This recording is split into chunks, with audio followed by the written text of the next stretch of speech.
नमस्कार दोस्तों, स्वागत करते हैं आपका IRA की डिफेंस सूट के आज की सीरीज में। तो चलिए बात करते हैं एक सिमुलेटेड डॉग फाइट में इंडियन रफाइल का सामना होगा अमेरिकन F-35 से, जो एक चाइनीज J-20 का इस्तेमाल करेगा। 8 इंडियन एयरफोर्स यानी IAF के रफाइल फाइटर जेट्स अलास्का के आइल्सन एयरफोर्स बेस पर एक ज्वाइंट कॉम्बैट सिमुलेशन एक्सरसाइज के लिए पहुंचे हैं। इस सिमुलेटेड डॉग फाइट में रफाइल का सामना होगा अमेरिकन F-35 स्टेल्थ फाइटर से, जो चाइनीज J-20 का रोल प्ले कर रहा है। ये ट्रेनिंग अपॉर्चुनिटी J-20 की कैपेबिलिटीज के बारे में वैल्यूएबल इंसाइट्स देती है, जो फाइटर जेट चाइना अक्सर डिस्प्यूटेड साइनो इंडियन बॉर्डर पर डिप्लॉय करता है। भले ही F-35 एक मल्टी रोल फाइटर हो, पर रफाइल भी advanced avionics, electronic warfare suit और हाईली ट्रेन्ड पायलट्स के कारण कमजोर नहीं है। इस एक्सरसाइज का आउटकम इंडिया और चाइना दोनों ध्यान से मॉनिटर करेंगे और जो लर्निंग्स इस सिमुलेशन से मिलेंगी वो रियल वर्ल्ड कॉन्फ्रंटेशन के केस में बहुत क्रूशियल हो सकती है। बढ़ते हैं एक और खबर की तरफ।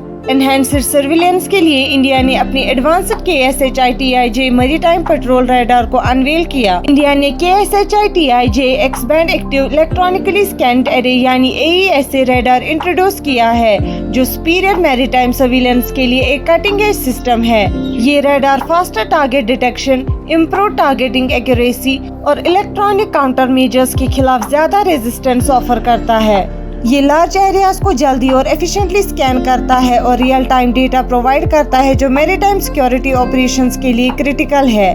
KSHI-TIJ रडार का इंटीग्रेशन एक बॉर्डर इंडिजनाइजेशन प्रोग्राम का पार्ट है, जो डोर्नियर DO-228 एयरक्राफ्ट पर फोकस करता है। ये एयरक्राफ्ट इंडियन आर्मर्ड फोर्सेस द्वारा सर्विलेंस और रिकॉनेसेंस मिशंस के लिए यूज होता है। इंटीग्रेशन प्रोसेस में इलेक्ट्रॉनिक सपोर्ट मेजर्स यानी ESM, इलेक्ट्रो ऑप्टिकल इंफ्रारेड यानी EOIR सिस्टम्स और सॉफ्टवेयर डिफाइंड रेडियो यानी SDR प्लेलोड शामिल है। Defence research and development organisation यानी DRDO ने प्लेलोड इंस्टॉलेशन और KSHI-TIJ रडार और दूसरे इंटीग्रेटेड सिस्टम्स की रिगरस इवैल्यूएशन के लिए एक फ्लाइट टेस्ट बेड यानी FTB डेजिग्नेट किया है। बढ़ते हैं एक और खबर की तरफ। India stricter weapon monitoring measures implement करके अपनी डिफेंसेस को मजबूत कर रहा है। इंडिया का ministry of defence stricter measures implement कर रहा है ताकि अपनी ग्रोइंग डिफेंस सेक्टर में रिस्पांसिबल मैन्युफैक्चरिंग और एक्सपोर्ट प्रैक्टिसेस को इंश्योर किया जा सके। ये move unauthorised use of defence equipment को प्रिवेंट करने और एथिकल सोर्सिंग प्रैक्टिसेस को इंश्योर करने के लिए है। Ministry end user certification rules को फॉलो करने पर भी जोर दे रही है। डिफेंस एक्सपोर्ट्स के लिए जो इंटेंडेड रेसिपिएंट का वेरिफिकेशन मांगती है ताकि इक्विपमेंट गलत हाथों में न पड़े। ये मूव पिछले इंसिडेंट्स को एड्रेस करता है, जहां Indian made defence equipments unauthorised users के पास पहुंच गया था,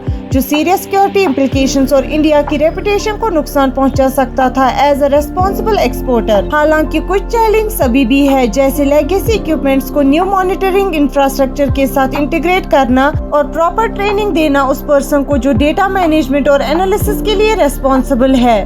हमारे साथ बने रहने के लिए शुक्रिया। मिलते हैं अगली खबर के साथ अगली वीडियो में।